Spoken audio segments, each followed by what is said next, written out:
Welcome to EmergencyMedicineCases.com. I'm your host, Dr. Anton Hellman, bringing you Canada's brightest minds in emergency medicine from EMC Studios in Toronto. In this month's episode on Respiratory Emergencies Part 2, we have with us again Dr. Anil Chopra and Dr. John Foote. Dr. Anil Chopra is an emergency physician at the University Health Network in Toronto and an assistant professor in the Department of Medicine at the University of Toronto. He's the head and medical director of emergency medicine at the University Health Network. Dr. John Foote is an emergency physician at Mount Sinai Hospital in Toronto and assistant professor at the University of Toronto. He's the program director for the CCFP-EM Emergency Medicine Fellowship Program at the University of Toronto. So in the first part of our respiratory emergencies episode, we talked about PE. Now we're going to talk about COPD. This is the case of a 56-year-old man with a history of COPD who presents to your ED by ambulance with worsening dyspnea, cough, and increasing purulent sputum production over the past 3 days. He denies chest pain or fever. On exam, his blood pressure is 133/86, pulse of 115, respiratory rate of 28, O2 sat of 99% on a non-rebreather, and a temperature of 37.7. He appears very slim, dyspneic, and using some accessory muscles, but is able to speak in sentences. Auscultation of the chest reveals widespread expiratory wheezes, but no crackles. He has no cyanosis, JVD, or pedal edema.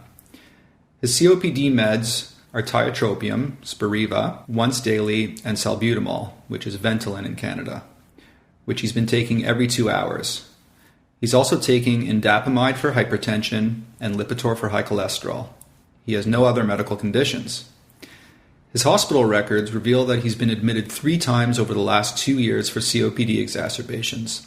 His most recent admission was 6 weeks prior, during which he received ceftriaxone and azithromycin and was sent home on a short course of oral antibiotics. In part 1 of this episode, we talked a bit about why patients with COPD decompensate, that we should be on the lookout for PE, pneumonia, CHF, medication noncompliance, pneumothorax, etc. Dr. Foote, what signs on physical make you worried that your patient in front of you with COPD is really sick and may decompensate? I first look at the amount of effort he or she is expending to breathe. Somebody who looks like they're fatiguing, using all of their accessory muscles, looks like they've just finished a sprint in front of you, I do worry about those patients because they're going all out and they can't keep that up. Obviously, people with altered mental status, either inappropriate anxiety or sedation, that would be a worrisome sign that they're some acute CO2 retention or that they are fatiguing. Also, when I see a diaphoresis or sweating, wise physicians often say when your patient's sweating, so should you. Diaphoresis makes me worried. The way the patient sounds, I'm often let down by my stethoscope, but I am impressed when I hear very poor air entry. A lot of these patients, we don't know their baseline exam, but if there is very poor air entry and they're not moving much air, I do worry about those patients.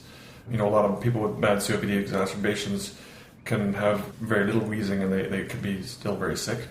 By the same corollary, people with wheezing doesn't always mean that they have asthma or COPD. It could be a lot of things, PE, CHF. So let's continue with the case here.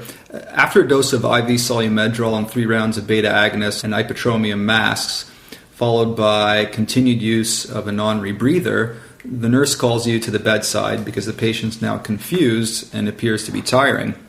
His O2 sat is still 99% on the non-rebreather.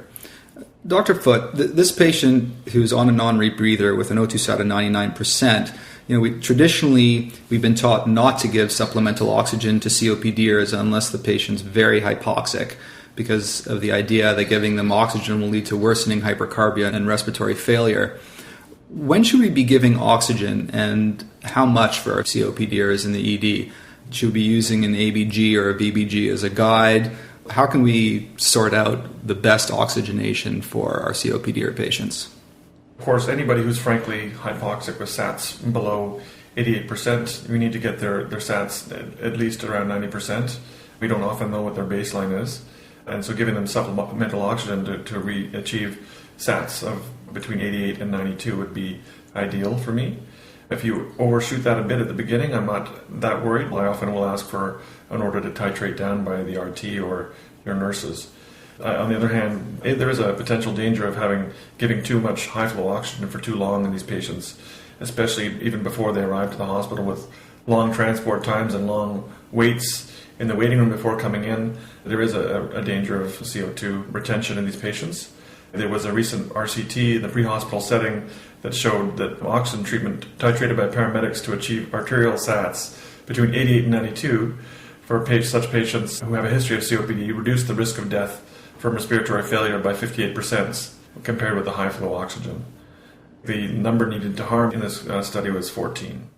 If he comes in satting 99% on a non-rebreather, he probably doesn't walk around with that level of saturation, and he probably doesn't need that O2 sat. And there is a real risk of CO2 retention if he stays on that level for too long. I would ask for an order, usually from the RT or the nurses, to try and titrate down slowly with a target of about 92, 91, 90%. And they may even be able to get down to nasal prongs or a venturi mask with 40%. In this case, there's two possibilities for this patient's decreased level of consciousness. He could be becoming fatigued, but more likely that it's due to CO2 retention, becoming acutely hypercarbic due to the high flow oxygen suppressing his respiratory drive. So this patient received IV Solumedrol. How does IV steroids compare to oral steroids for the run-of-the-mill COPD patient? Which patients do you reserve IV steroids for, and which patients do you use PO steroids for in your patients who present with COPD exacerbations? The larger studies on this subject would indicate that the bioavailability of IV steroids versus oral, there's almost no difference, and the time of onset of action is also very similar. There are more practical reasons for giving the IV steroids is if somebody's having trouble even speaking, it's difficult to give them an oral medication, or if they're on a continuous mask, we're going to give them the IV medication. But there are several studies that have shown that there might even be a trend to shorter hospital stay in the oral steroid group in COPD patients that are admitted. And in terms of beta agonists, do you worry about giving beta agonists to patients with COPD who are also at high risk for ischemia? How do you navigate the tachycardia caused by beta agonists that you're giving that puts more stress on the patient's heart and may induce ischemia? I generally don't worry about that too much in these patients. These patients who are in respiratory distress are often tachycardic, provided they're not on a nodal blocker already. So they often do have tachycardia. These patients with COPD who are a bit older or smokers, they often do have some coronary disease, but you've got to treat a more acute problem, and often the beta agonists are what is needed in this case. You can often get away with slightly lower doses, like the 5 milligrams of albuterol in the nebulizer and 2.5 milligrams, half that dose are equivalent in outcomes in treatment. So you often don't need to give the high dose of 5 milligrams, but you can get by with the 2.5 milligrams of albuterol.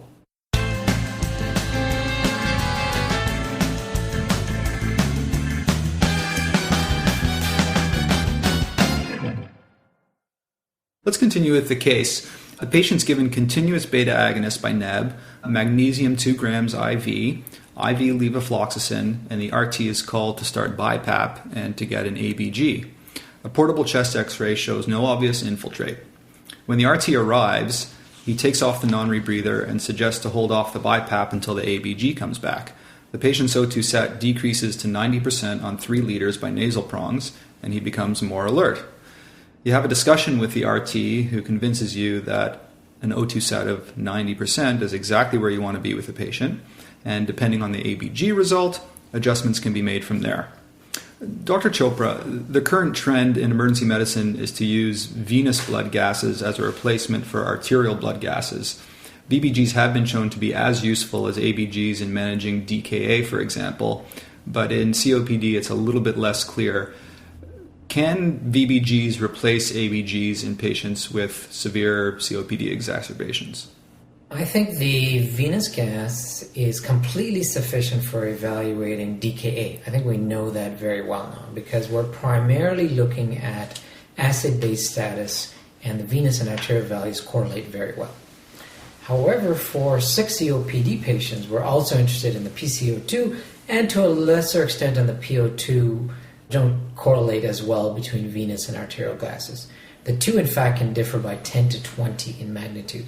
So the venous gas can be a useful screen for CO2 retention, but if you have to make critical decisions about intubating and ventilating a patient, The arterial gases are more precise. The venous gases are significantly more useful following on serial gases, because you certainly don't want to be poking this patient in the artery over and over again. So I think venous gases for COPD is great screening, but when you have to make these hard decisions between intubating and not intubating, one set of arterial gases can be helpful. That brings up the indications for intubating or not intubating. One of the things I was taught is we should never just use numbers to decide whether to intubate or not. First, what kind of numbers do make you more worried that you might need to intubate the patient? And what else do you use to help you decide whether a patient with COPD needs intubation? I think you've hit it on the head. I don't think there are any absolute numbers. I think you're going to base it on the clinical presentation, the response to your therapy, degree of severity in terms of a pre-morbid conditions as well. And if you're looking at numbers, obviously a PCO2 that's elevating beyond 60 as an example, severe metabolic acidosis with poor respiratory compensation, I think you got to put it all in the clinical acumen and go from there. So Dr. Chopra, let's get a little bit into more detail about the blood gases. Can you review for us how to tell if there's an acute respiratory acidosis on the blood gas as opposed to the COPD or as baseline chronic respiratory acidosis, and how you use the blood gas in general to help you guide management in COPD? Well, simply put, in acute respiratory acidosis, the bicarb rises by about 1 milliequivalents per liter for every 10 millimeters of increase in PCO2. But in chronic respiratory acidosis, the bicarb typically rises 3.5 for each 10 in PCO2. The acid-base disturbance allows you to gauge the severity and acuity. The PO2 level may alert you to unanticipated hypoxemia, though it doesn't typically add much beyond a reasonable oxygen saturation. The key indicator is the PCO2 level, which if mildly elevated with an adequate PO2 would allow you to taper down the oxygen, as Dr. Foote has mentioned. If the PCO2 is significantly elevated, let's say above 55-60, it can help explain the patient's depressed sensorium and make decisions about the need for mechanical ventilation. Assessing the acid-base status, the PO2, the PCO2 serially allows one to change the aggressiveness of the management and assess for the response to therapy beyond just clinical parameters. Clinically, if the respiratory drive clinically is decreasing, sometimes you can pick that up sooner than you will by serial VBGs as an example. So they're tiring. Despite all your therapy, you've thrown everything in the kitchen sink at them and their respiratory drive is going down, not up. You might as well start preparing for intubation. The problem with non-invasive ventilation is it requires a decent respiratory drive. So absolutely, if you're going to use BiPAP or CPAP, try to use it as early as possible when they actually have a decent drive. And for many patients, that's usually sufficient enough to make them better while you're throwing everything else at them. But once you get to a stage that they're tiring, the non-invasive ventilation doesn't usually work. What's the role of BiPAP in COPD exacerbations in general? What are the indications for BiPAP? Dr. Chopra just mentioned that if the patient's really fatiguing, decreased level of consciousness, that's not a place where you'd use BiPAP. How good is BiPAP in COPD, and when should we be using it? Of all the things that we use BiPAP for in the emergency department, I think the COPD exacerbations seem to be the condition for which there's the best evidence and all the meaningful outcomes, including length of hospital stay, morbidity, mortality, and need for intubation are all improved significantly with the early use of BiPAP in patients with COPD exacerbations in the emergency room. And as Dr. Chopra mentioned, better to start earlier than too late while they're still alert. And you should be able to see an improvement within 30 to 60 minutes after initiation to tell whether it's helping or not.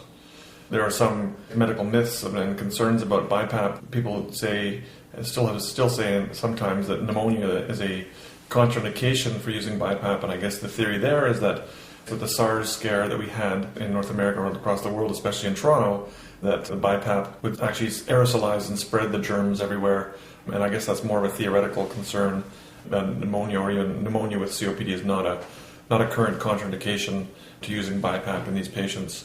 The American Association of Respiratory Care recommends using the non-invasive ventilation when 2 or more of the following are present: respiratory distress with moderate to severe dyspnea, an arterial pH of less than 7.35 with a PCO2 of greater than 45 millimeters, and or a respiratory rate of greater than 25. In fact, there is even evidence now that for patients with hypercapnic coma, that if you give these patients BiPAP, that a significant proportion of these patients actually recover without the need for invasive ventilation, without being intubated. Right. So that kind of goes against what we were just saying about the patient who has decreased LOC that you don't want to do BiPAP for, that you probably want to intubate. So this is interesting. Just tell us about... So I guess there are some patients who have advanced directives saying they do not want to be intubated, but that for family members, BiPAP or CPAP would be acceptable. And in these patients, even when you would think that it might not work, when they're comatose with a very high CO2 or fatigue that often has a good chance of working, the risk is when you're using BiPAP, there's a significant risk of aspiration if their level of consciousness is poor and they're not protecting their airway, but that can be mitigated by certain procedures by having them, say, sit up, raising the head of the bed to reduce the likelihood of aspiration. So the bottom line there is that BiPAP is incredibly amazing for COPD. We want to use it while they're alert for sure in patients with significant exacerbations who aren't satting well on oxygen. And you may even want to consider it in patients with a decreased level of consciousness if they have a do not resuscitation order and intubation isn't an option. The only difficulty with that, I would say practically, is that when you're giving BiPAP in the emerge, if this is a do not resuscitate patient or a patient with advanced directives for non-aggressive measures, you might have a hard time finding an appropriate place for them on the ward, because most ward beds do not allow patients on BiPAP. And so that can be difficult. It might be a temporizing method in the emergency department, but trying to get a patient who's on BiPAP to go to a regular medical ward would be difficult. Getting them to go to a step down or an ICU bed is obviously much easier, but you may have resistance getting patients with strict advanced directives to get admitted to those beds in the first place. Mm-hmm. Yeah, that's a good practical point. The other corollary is that BiPAP or CPAP are limited in patients who require high flow oxygen, so hopefully most of these patients won't, but if they're hypoxemic with CPAP, BiPAP, you can only deliver so much oxygen. So if their SATs do not come up with the amount of oxygen that can be delivered by BiPAP or CPAP, it cannot be used. Mm-hmm. Okay. We also have the patients with BiPAP who just, for whatever reason, don't tolerate the mask on their face. They're confused.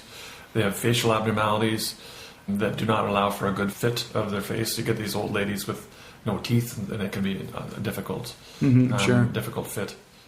Dr. Chopra, sometimes it seems like every patient with COPD who comes into the ED with shortness of breath will end up getting antibiotics. And I wonder whether, as an emergency medicine community, we might be over-prescribing antibiotics for our COPDers.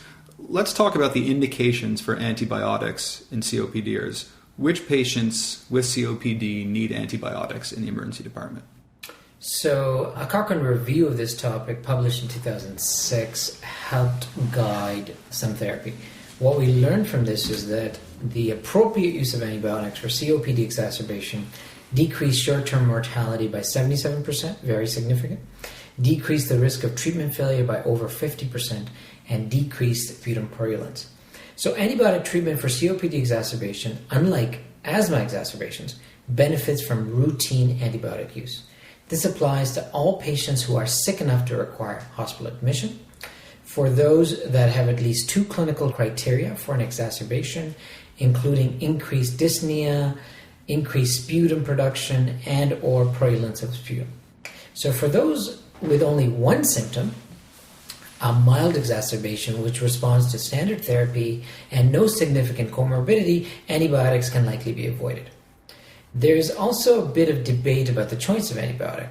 It has been suggested that a newer macrolide or a doxycycline or a second-generation cephalosporin is usually sufficient, but for a severe exacerbation, that the preferred agents will actually be amoxicillin clavulanic acid or a respiratory fluoroquinolone.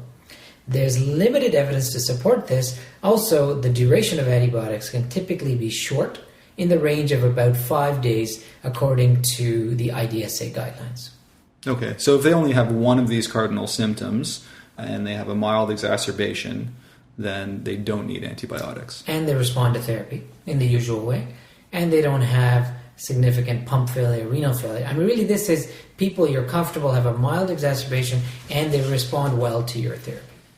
Okay, so we've talked a little bit about antibiotics for COPD exacerbations. What about the patient in severe COPD exacerbation, like this one, who is given nebulizers, given steroids, given magnesium? Can you just run through us your sort of list of medications you use for COPD exacerbation, how you give them, and whether there's any role for things like ketamine and Heliox and those sort of things?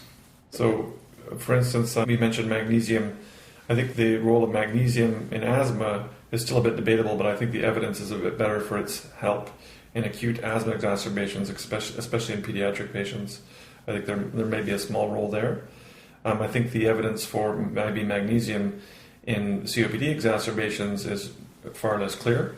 The small studies that are out there might indicate some possible improvement in some secondary parameters like peak expiratory flow rate and FEV1 when you combine IV magnesium with the beta agonists.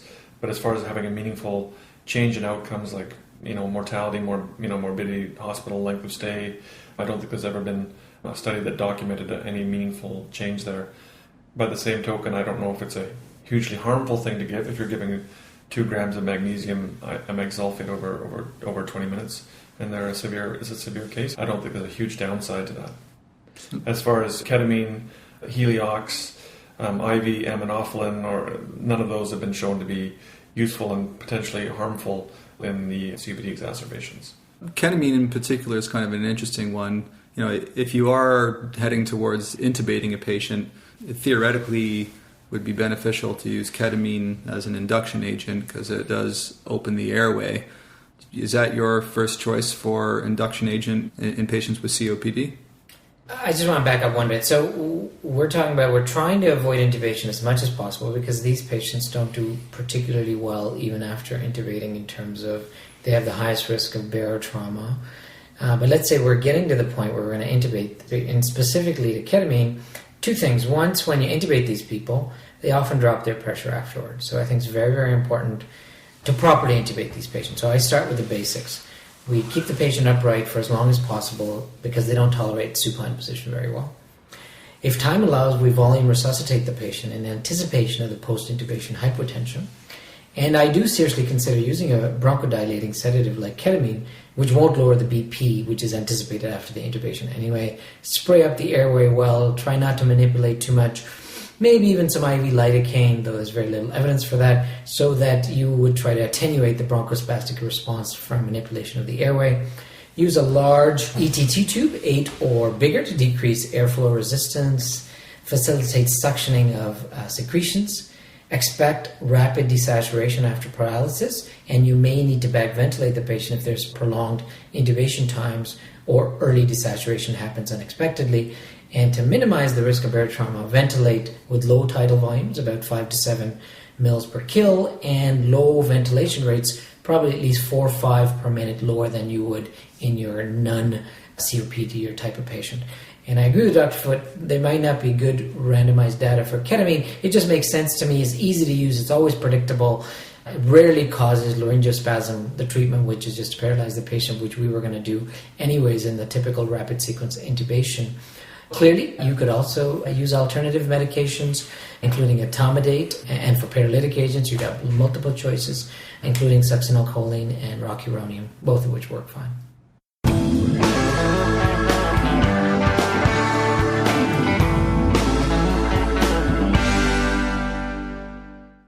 Let's go back to the patient who you might be sending home, the COPD exacerbation.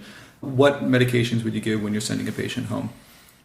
So we talked about the bronchodilators. When they're being discharged, I think they should have both the beta agonists and the anticholinergics to take home and know how to use them properly and when to use them. If they meet the criteria for an antibiotic, which a lot of them do, they often will go home with a 3 to 5 day course of antibiotics.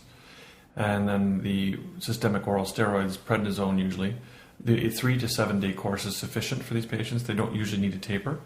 And I usually give 50 milligrams per day.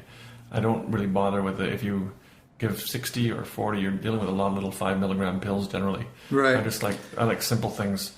The 1 50 milligram pill per day for 3 to 5 days without a taper is usually sufficient for these patients. Yeah, I think a lot of the textbooks say 60 milligrams. I don't know where they get that number. I think that's because maybe in some areas of the world, the single pill comes in 60 milligrams, whereas in Canada it comes in 50 milligrams, correct. So we use 50.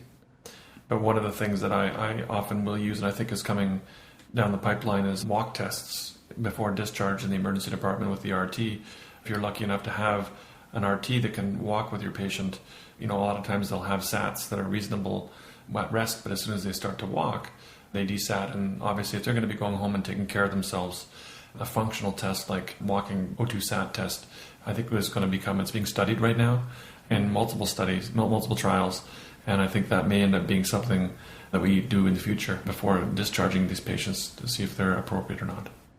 I'm currently doing this right now, and I totally agree with you. The only corollary I'd add to that is I agree, I don't think tapering steroids is required except for maybe one or two subtypes of patients, one that are steroid dependent.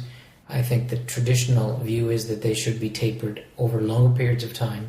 And secondarily, people maybe that they're on their multiple courses in a short period of time where they actually probably have some subclinical adrenal suppression. So maybe somebody who comes back for the third exacerbation in 2 months is on the third or fourth course. Some of the respirologists clearly suggest those people need tapering as well. One last point too is that the patient who comes in with COPD, who's got a significant enough exacerbation that's already on full dose oral steroids, you don't have a lot to add, and those people have a very high likelihood of needing to be admitted. Absolutely. Going down the road, feeling bad. Going down the road, feeling bad. Going down the road, feeling bad, feeling bad. Don't wanna be treated this way. So let's move on to another case. This case is that of a 50-year-old man with a 10-pack-year smoking history and no past medical history who comes in with a 3-day history of shortness of breath on exertion, cough with blood-streaked sputum, and a low-grade fever. He denies chest pain, nasal congestion, headache, nausea, or vomiting. He has no leg pain or swelling, no thromboembolic risk factors, and no cardiac risk factors. On exam, he appears in no distress.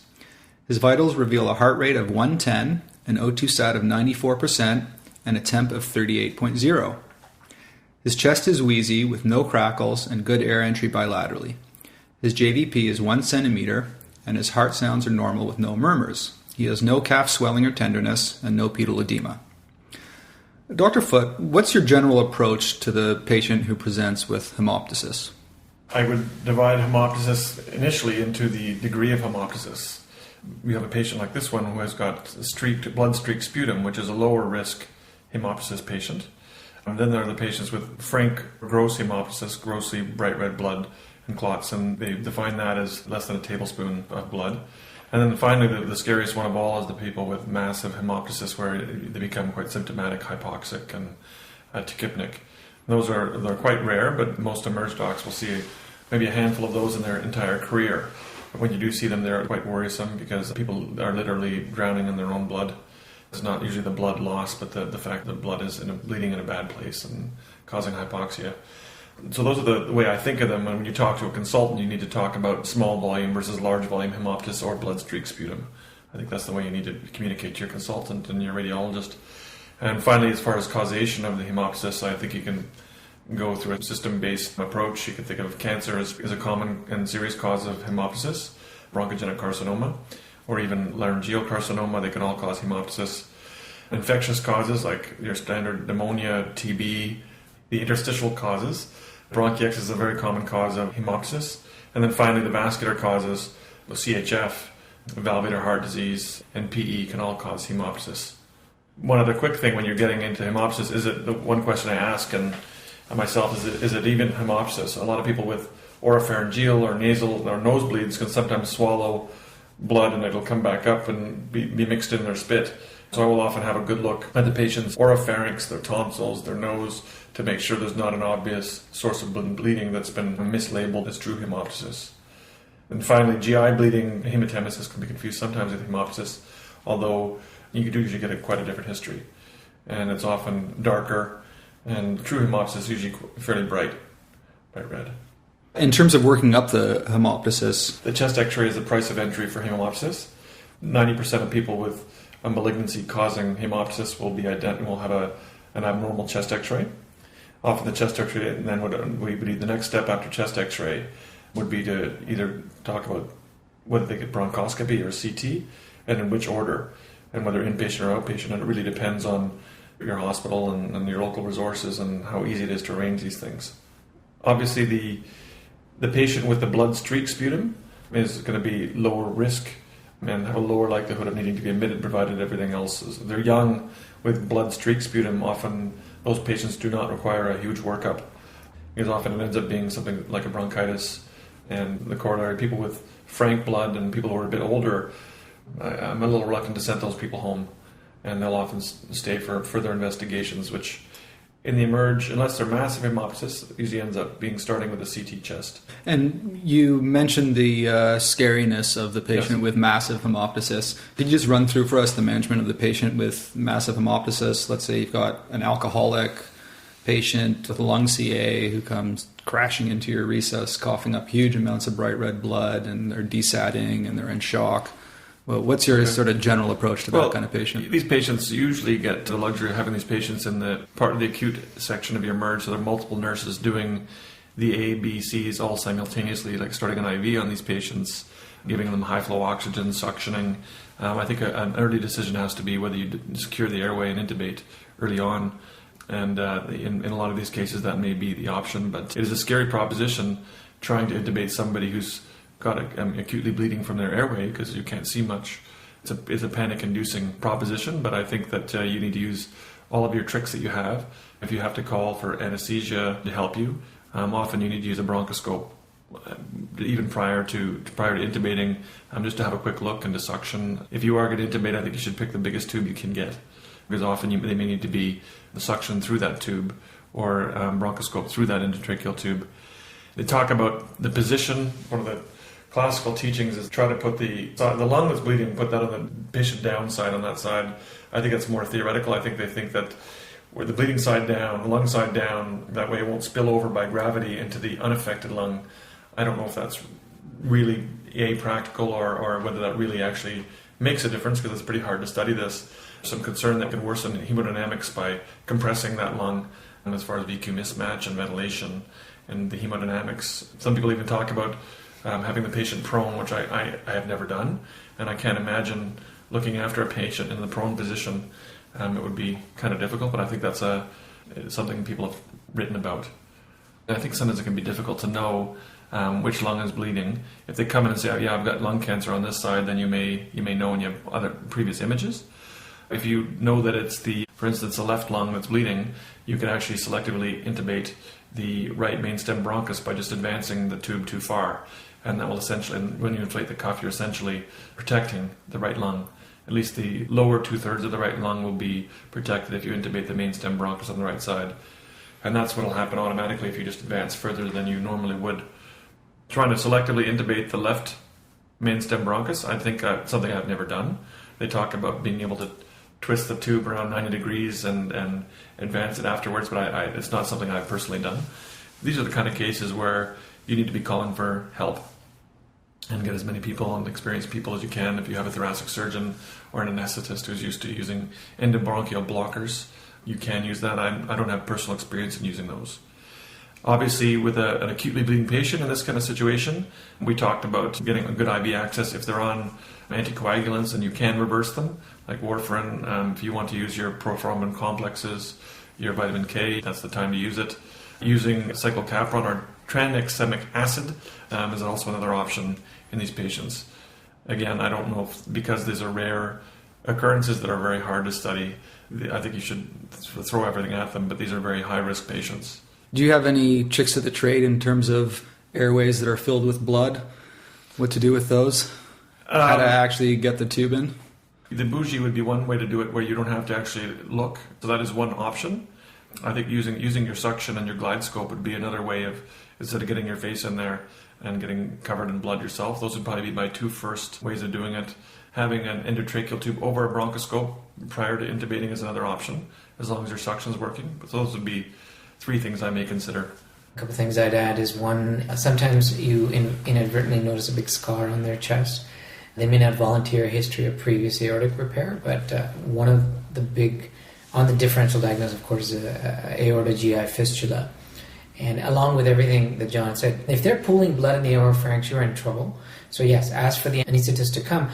But I generally don't find the gyroscope very helpful because it always obstructs the view. I think you get two big honkering suction, one in each side of the mouth, sometimes a third one even, to suction out as best you can. Use your traditional laryngoscope. And I think a bougie can be helpful. The other thing I find is if you get the tube in the wrong place, that's actually not too bad. You leave the tube in the esophagus and put the next one in the airway. These are desperate times. Time is of urgency. Lots of little maneuvers like that can actually get the tube in the right place. Even the anesthetist has a big problem with a bronchoscope because visually the camera lens gets blocked. And get your vascular surgeon, thoracic surgeon, interventional, all called at the same time, whoever you need in a hurry while you're trying to secure the airway.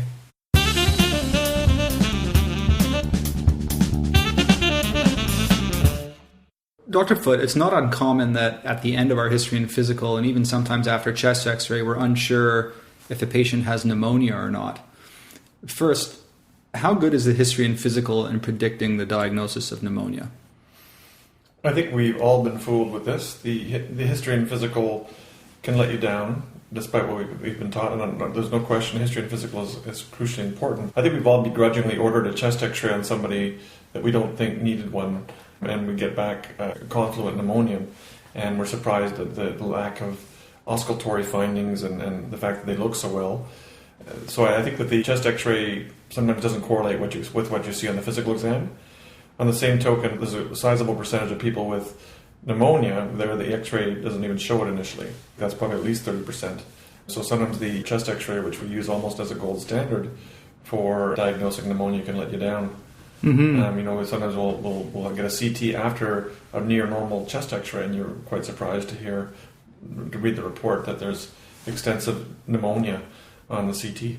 Right. So, Dr. Chopra, why is it that up to 30% of patients, like you mentioned, can have a normal chest x-ray and then they're later found out to have pneumonia? So, in the head-to-head trials, as you mentioned, between chest x-ray and CT scan, we know about 30% extras picked up by CT scan are default gold standard.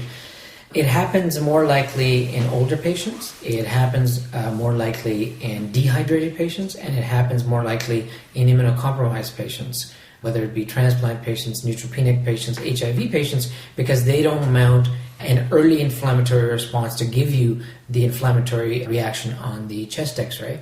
And sometimes it's just way too early. And I muse about what Dr. Foote just said in terms of some patients look so well and you kind of, for whatever reason, you order the x-ray and you find something. My always corollary to that is, well, how about if we didn't order it, they had that on their chest x-ray, but they got better anyways, i.e. they either had an atypical or viral pneumonia. But now that you find something, it's like finding the subsegmental PE, you're kind of forced to treat it. Mm-hmm. Absolutely. So we're often faced with the question of whether a patient has a viral illness or bronchitis as opposed to pneumonia, and whether we're going to give those patients antibiotic or not, how we're going to treat them. And sometimes, like we just said, with the chest x-ray, it's not very sensitive or specific. What are some of the key clinical features that make pneumonia a more likely diagnosis in these patients who present with cough and bronchitis or pneumonia-like picture?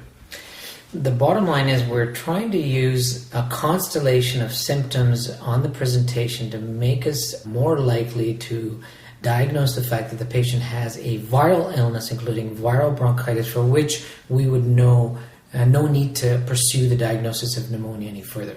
So things like coryza, myalgias, diarrhea fit into the constellation of symptoms that we would typically assume to be viral prodrome.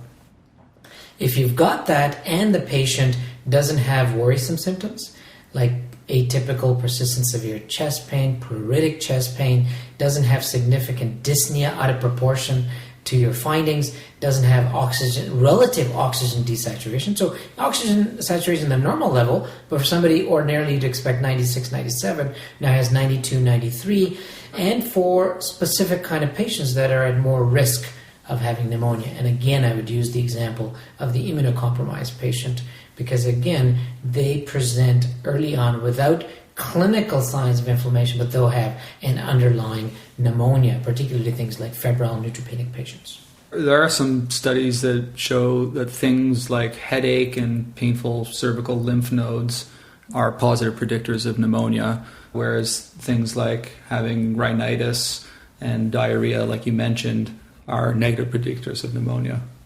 I generally find the patient and I both have too much headache frequency. I don't find that particularly useful, but all the other things I'd agree with you. Right. What do you look for on the physical exam to help you predict which patients with pneumonia are heading towards respiratory failure and who may need a definitive airway or an ICU admission? So the ones that, so we're assuming that we're already talking about somebody who's you're worried about being sick enough to be admitted. I think any patient that you're thinking about might be an ICU candidate. Obviously, anybody who may need IV pressors obviously is going to be a potential ICU candidate.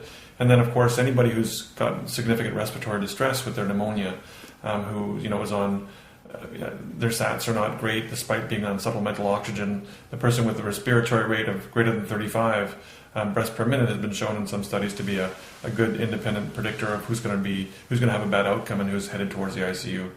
Finally, again, as we said with COPD, anybody who looks like they're fatiguing or really looks like they've just finished a sprint, those people are not going to be able to keep that up for very long. And we give antibiotics for pneumonia, but they don't have an immediate effect.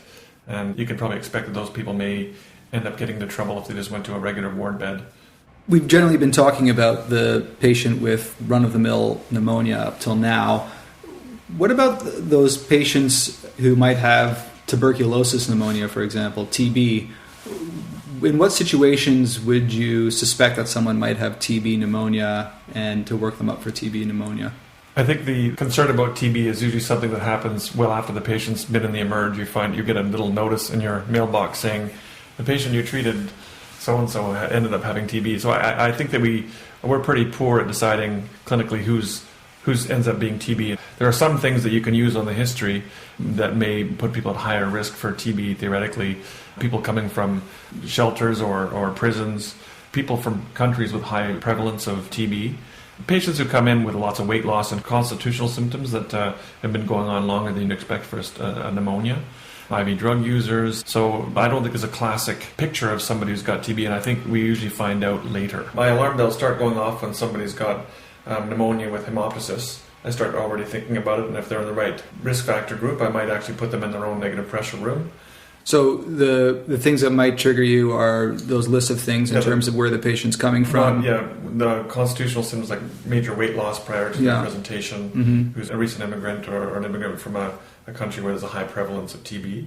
A person who says, I've got a prior positive TB skin test. A patient who's immunocompromised, transplant patients with HIV, people who have recently been incarcerated, and the occasional person who has the more suspicious apical infiltrate or lesion on their chest X-ray may trigger some alarms about TB. Okay. And how would that change your management in the emergency department? Let's say you have someone who had a positive TB skin test and they're from an endemic TB country and they've got an apical lesion on their X-ray and hemoptysis, and you strongly suspect that they might have TB.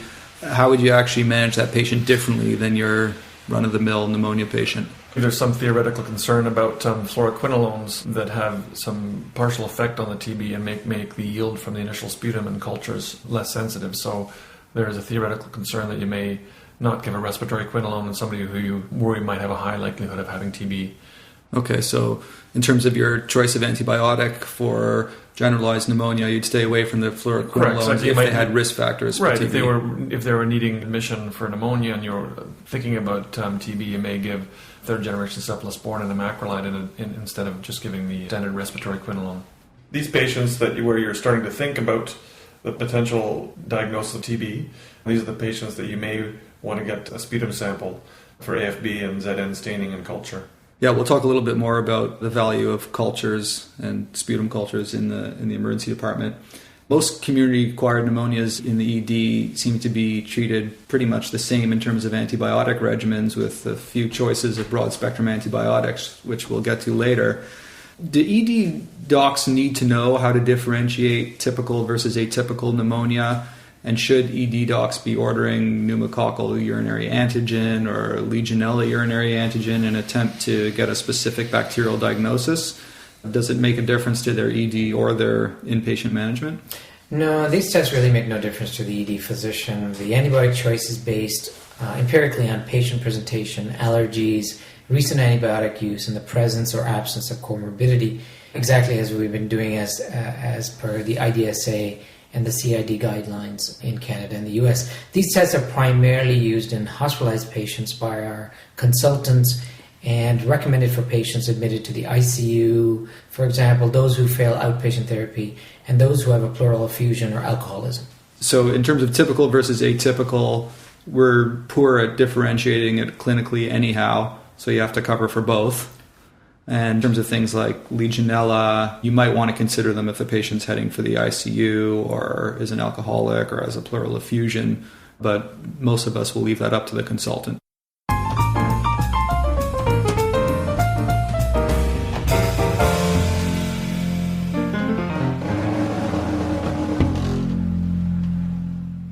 So let's get back to the cultures. We had mentioned doing sputum cultures in patients who you suspect for having TB. Which patients with run-of-the-mill community-acquired pneumonia do you order blood cultures for? And which patients would you order sputum cultures for in the emergency department? Cultures of any kind are not recommended in outpatients in general. For inpatients, the routine use of blood cultures in all patients admitted with community-acquired pneumonia has a very low yield and rarely leads to a change in management or outcome for the patients admitted with CAP. Now, I'm not talking about hospital-acquired pneumonia, strictly CAP. False positive blood cultures may also complicate matters. Patients with severe pneumonia, those who are immunocompromised or have other significant comorbidities may benefit from having blood cultures drawn. Keep in mind, the stats are fairly self-explanatory. Only 5 to 14% of community-acquired pneumonia end up to have true positive blood culture results, and it's almost always pneumococcus, which is typically negligible on impact because we always cover for the number one cat bug of significance, which is pneumococcus. And as you're mentioning in atypicals, I'll just say that there's actually no evidence in the literature that we actually even have to treat atypicals in otherwise healthy patients. But regardless of that, we tend to treat for both. So now, having said that, as an academic, it seems fairly routine that hospitalized patients with pneumonia typically do get a set of blood cultures. In my experience, that seems to be fairly routine. For sputum, though, I think there's a whole different ballgame. There's really a poor correlation between sputum gram stain or sputum culture with positive blood culture results. Some consideration may be given, as Dr. Foote mentioned, with TB, may be given in other special populations such as MRSA pneumonia or suspected MRSA pneumonia, multi-drug resistant TB, and so on. So while it's kind of routine that we order blood cultures, there's no really good yield on the blood cultures. We may want to consider only ordering blood cultures for those patients who are headed for the ICU, those patients with a pleural effusion, or who have comorbidities like active alcohol abuse, chronic liver disease, asplenia, things like that. What is this healthcare-associated pneumonia that we keep on hearing about, or they call it HCAP, healthcare-associated pneumonia? What do ED docs in Canada need to know about healthcare-associated pneumonia?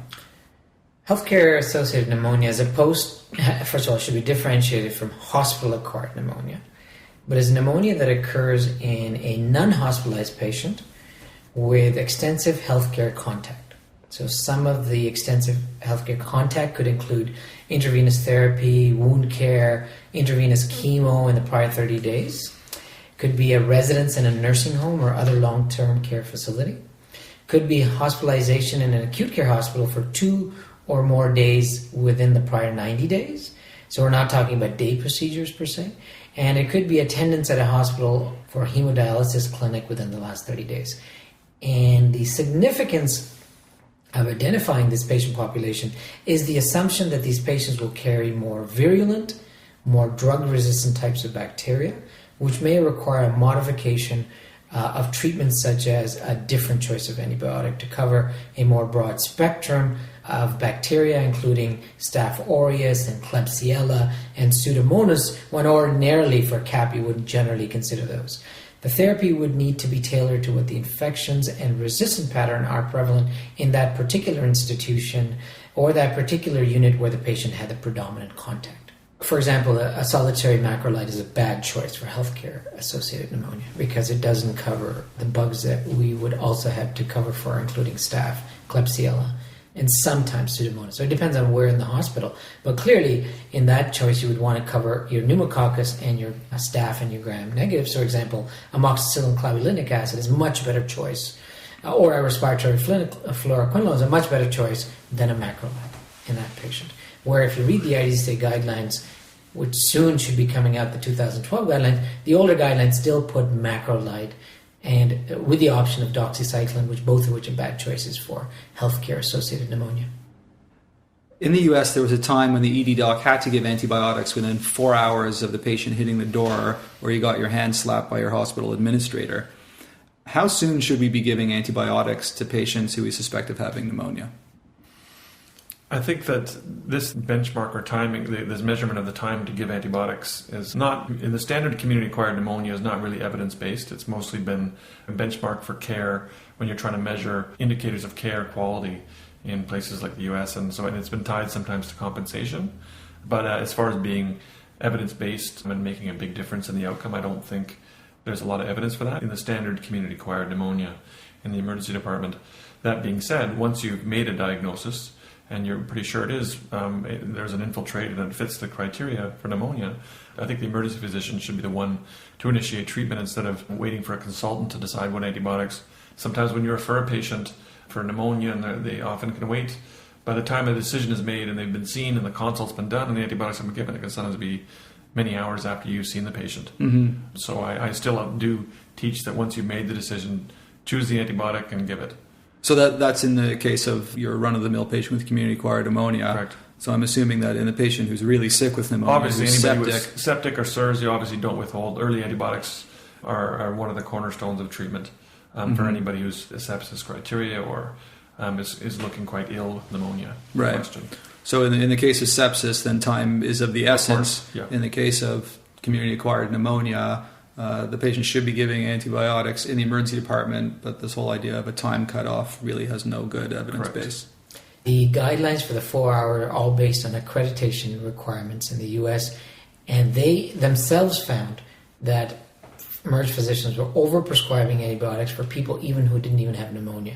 Because with overcarding, they were ordering antibiotics before they had even completely assessed the patient, before imaging was done. And in fact, the guidelines have now been changed to 6 hours south of the border. So it gives them a couple more hours.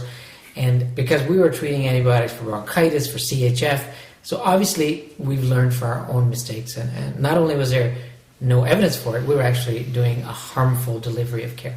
For the run-of-the-mill patient with pneumonia, how do you decide what antibiotics to give them? So I guess it depends on your local resistance patterns and the age of the patient, allergies, and obviously the ability to pay for the medication.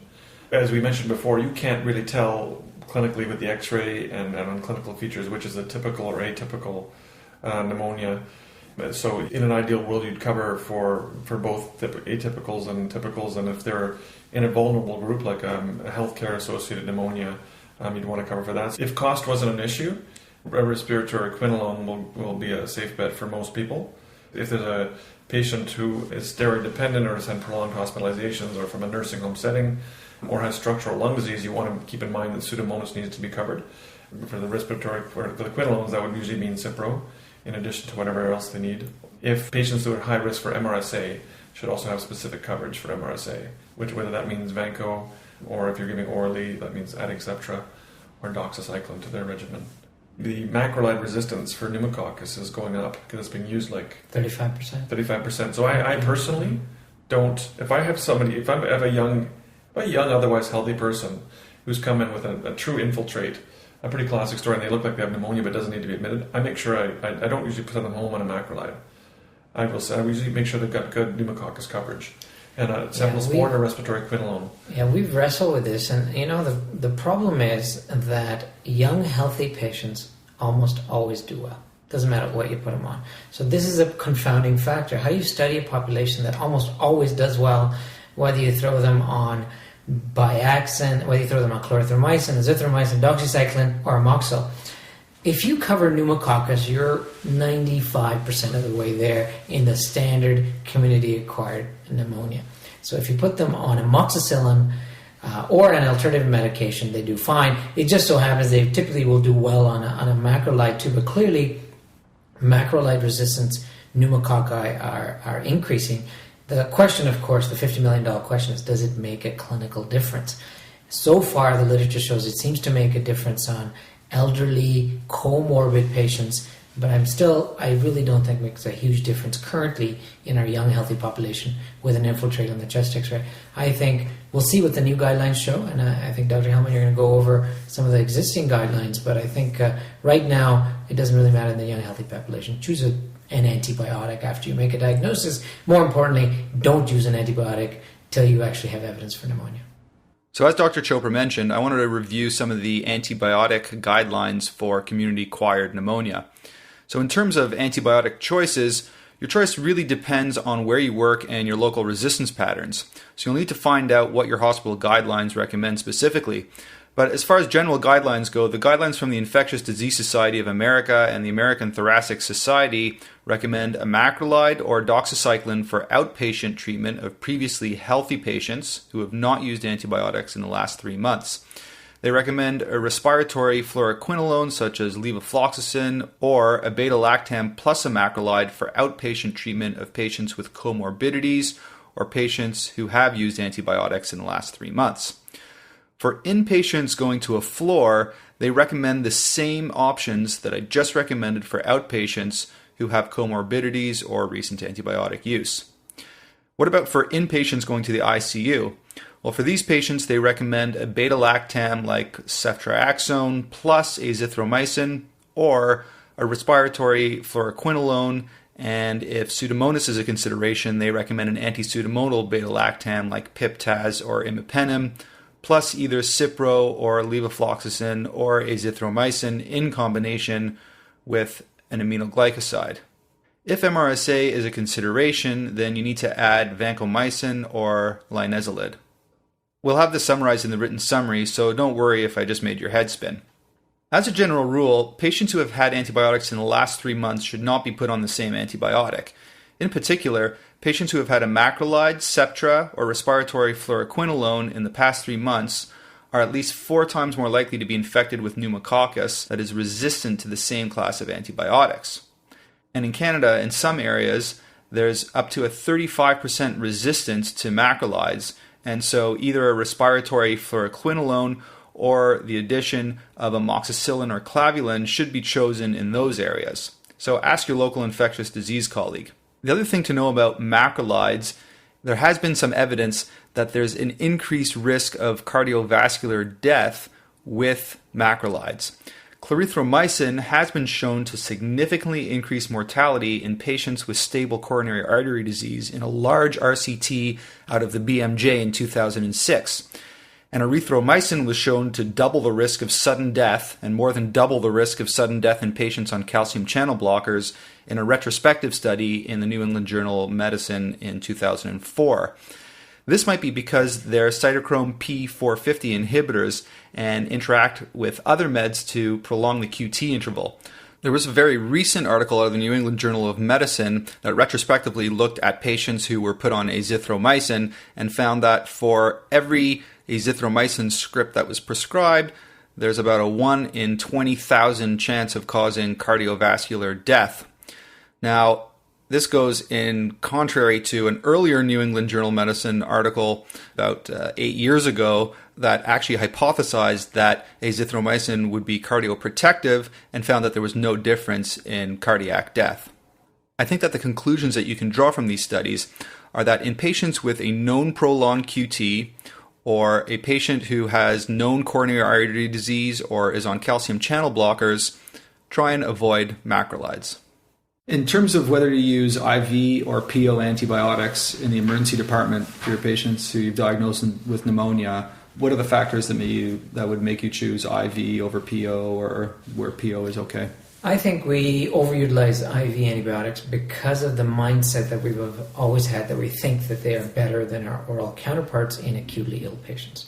However, many of our current oral antibiotics have excellent bioavailability so that there's no clear benefit of using IV antibiotics for the same class of drugs. Examples include Our advanced macrolides, such as azithromycin, include respiratory fluoroquinolones, such as levofloxacin or moxifloxacin. Except for septic patients, patients unable to tolerate oral meds, or patients with malabsorption or acute diarrheal illnesses, we should be using the oral drugs because they work just as well and are much cheaper. Dr. Chopra, many elderly patients and alcoholics with pneumonia will have aspiration pneumonia. What else besides these two patient populations would make you suspect aspiration pneumonia, and how would you treat them differently? So, clinical scenarios like recurrent vomiting, alcoholism, drug overdose, stroke patients with dysphagia, seizure disorders, head trauma, and the list can continue, would make me want to at least consider the possibility that aspiration is more likely in those patients. If aspiration is a significant clinical issue, now that's judgment, you would consider adding greater antibiotic coverage for anaerobes and gram-negative bugs.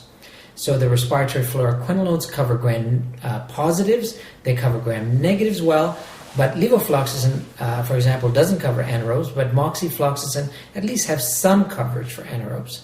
It's unclear if moxi alone will suffice, but for sick patients, you should add additional cover with metronidazole or clindamycin.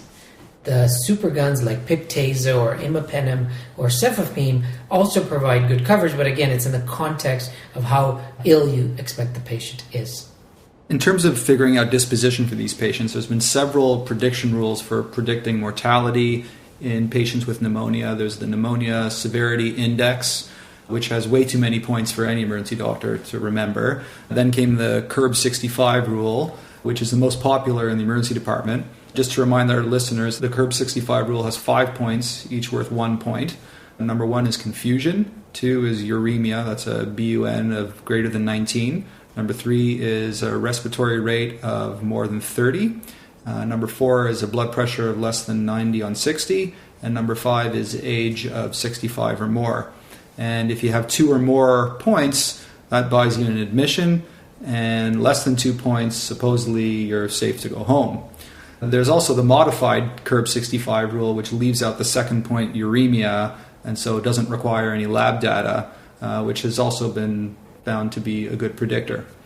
Dr. Chopra, do you find these rules helpful, and which, if any, would you use in your daily practice or recommend that our budding emergency doctors use in their practice? So, I don't personally use these rules myself beyond clinical judgment based on clinical presentation, comorbidity, social supports, and so on. But I do know that some of my ED colleagues do use the rules to help them decide on the need for admission to hospital, which I think is very reasonable.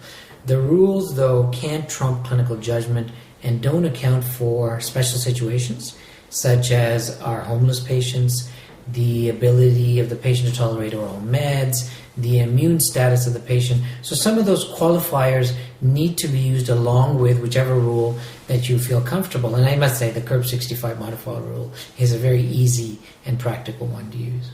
I mean, most of it seems like common sense to me. Who's going to send home a patient who presents in shock with a blood pressure of less than 90 on 60?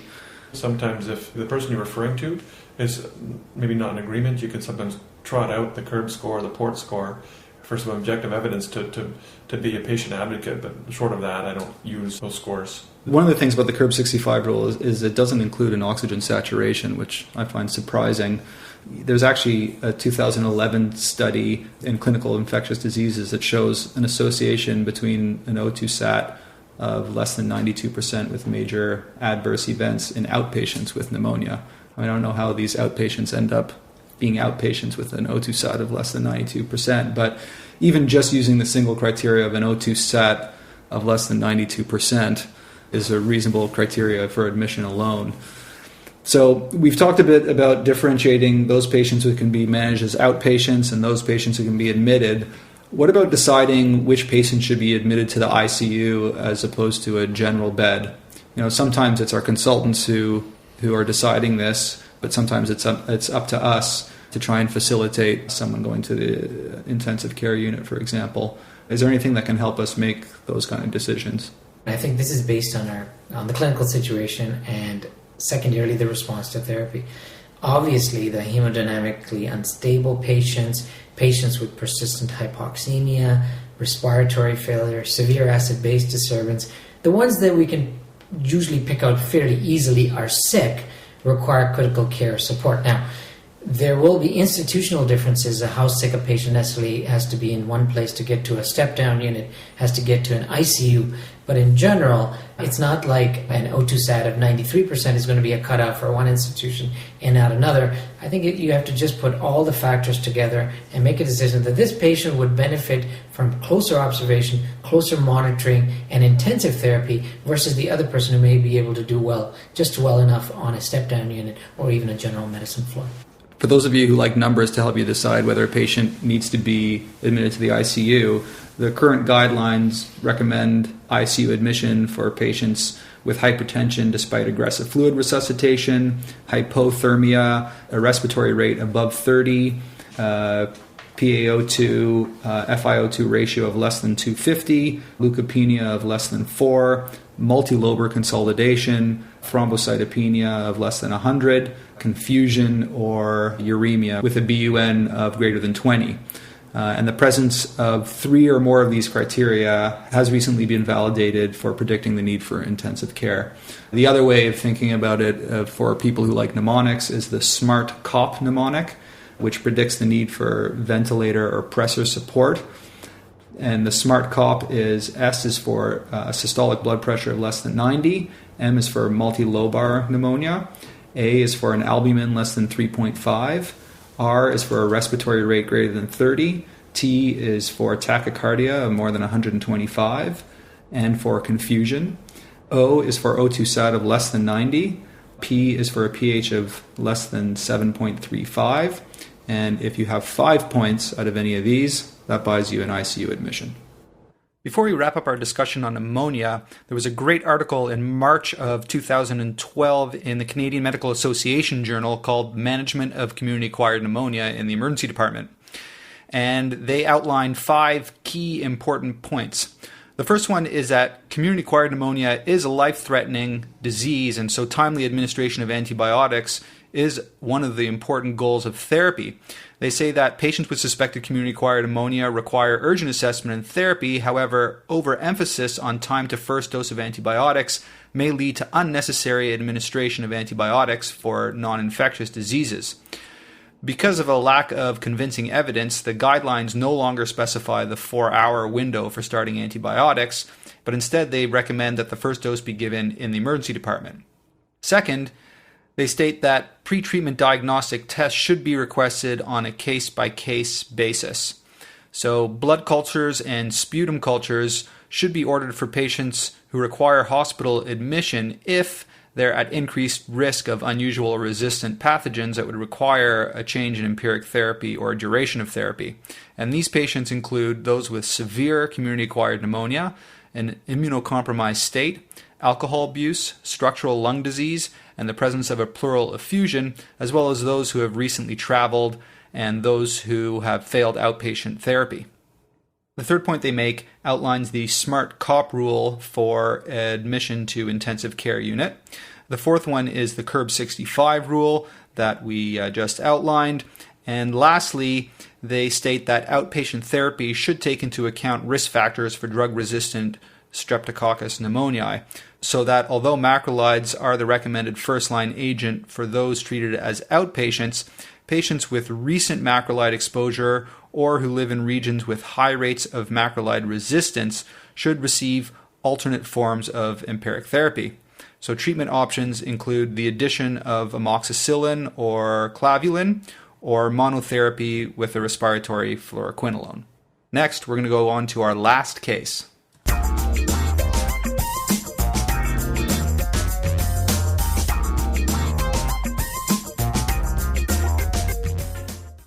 For our bonus quickie case this month, this is a 68-year-old obese patient with a history of COPD who comes into your resuscitation room complaining of shortness of breath. The patient has decreased air entry on the right side and hyperresonance is noted on the same side. His JVD and trachea position are not visible due to the patient's obesity. The patient's desatting rapidly and his blood pressure is dropping as well. A clinical diagnosis of tension pneumothorax is made, and immediate needle decompression is indicated. Dr. Chopra, which approach is better for immediate needle decompression? The classic anterior approach, that is the second intercostal space, midclavicular line, or the lateral approach, like we use for a chest tube, that's the fifth intercostal space on the anterior or mid-axillary line?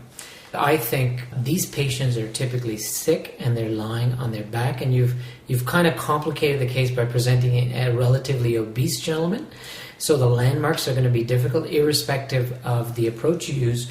But I think given the fact that their supine air rises, you'd expect your best yield in the highest position, and the landmarks are relatively easy on the anterior side to put a quick 18 gauge angiocath needle with a little syringe with a few cc's of fluid is very easily done in the second intercostal space. At the same time, given the fact that most of us are very versed in putting a chest tube into the position that you state, one has to actually wonder, you're probably getting your kit ready to do a chest tube, so it certainly makes just as much sense to put it on the lateral side.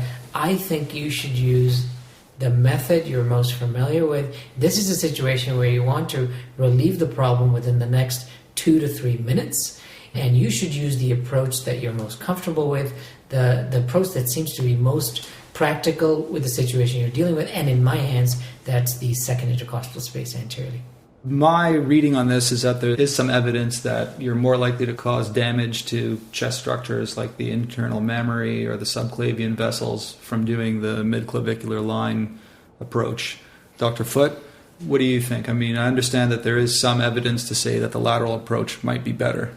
So I've only had a handful of these tension pneumothorax cases that had to be decompressed quickly in my 16-year career, but I have used the lateral approach only because those are where the landmarks that I'm most familiar with from putting in chest tubes. So I have always used the lateral side. But again, as Dr. Chopra said, I think any time of crisis like this is, you have to go with what you feel comfortable with.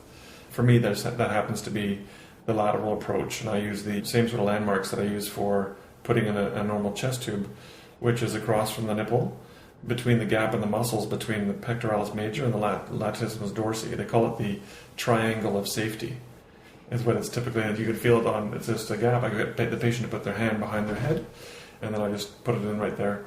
Right, that's a triangle of safety spot in the lateral approach. In a case when there's a tension pneumothorax, I pretty much have complete collapse anyway, and usually you have fairly rapid, gratifying results, probably with either approach. One of the other key tips is to make sure you use a long needle, especially in these obese patients, because you could stick the needle in and all you're doing is going through adipose tissue, and you're not even getting to the lung. Right. A lot of emergents have kits that they have for paracentesis and thoracentesis. You can just use that same kit, the long angiocath on it. That'll be fine. So we've got two differing opinions. You can either go with the anterior midclavicular line, or you can go laterally in the fifth intercostal space, whatever you're most comfortable with, and just be aware that you need a nice long needle either way.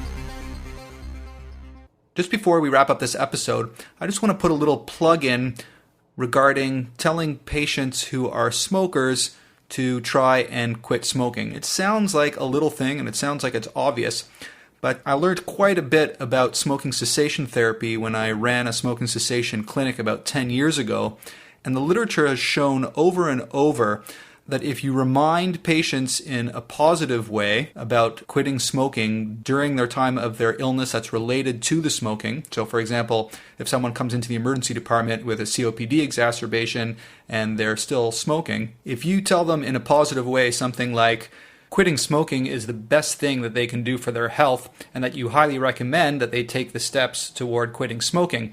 If you relate this to their present illness in the emergency department, that's shown to significantly increase their chance of quitting smoking and, of course, help with their illness in the long run.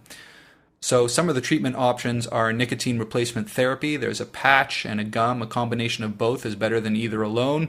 There's medications that you can use in combination with nicotine replacement therapy, as well as counseling therapy. And their primary care provider is in an opportune position to provide these things for the patient. When they do a combination of all these things together, the quitting rates are even higher. So please, next time you see a patient with a smoking-related illness in the emergency department, it takes only about 5 seconds to tell them that quitting smoking is the best thing that they can do for their health and that their current illness is related to their smoking. And finally, this month's quote of the month is from Henry Ford. "Failure is the opportunity to begin again more intelligently." Well, that about wraps it up for this month's episode. Next month, we're going to have Dr. Eric Latofsky, Dr. Michael Feldman, and Dr. Anna Jarvis talking about syncope in both pediatric patients and adult patients. I'm totally psyched for that one. Hope you all enjoy the beginning of your summer.